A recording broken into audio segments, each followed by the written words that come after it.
UGC's new regulations, what they are and why they're controversial.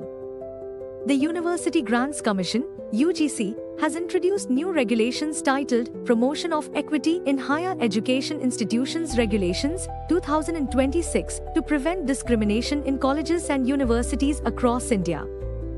Under these rules, every higher education institution must establish equal opportunity centers, EOCs, and dedicated committees to address complaints related to discrimination based on caste, religion, gender, disability, and similar grounds.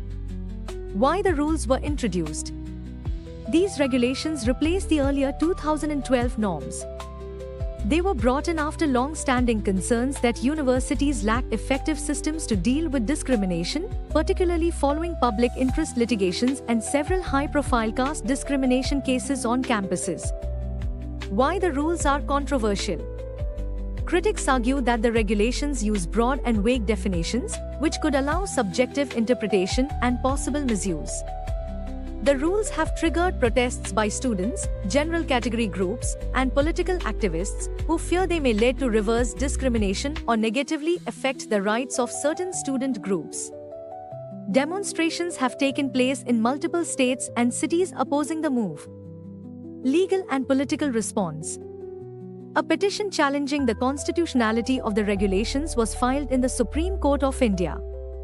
The court has temporarily stayed the implementation of the rules and asked the government to respond, citing concerns over ambiguity and potential misuse. Government's position. The Union Education Ministry and the UGC have defended the regulations, stating that their sole objective is to promote inclusion and protect students from discrimination, not to target or disadvantage any group.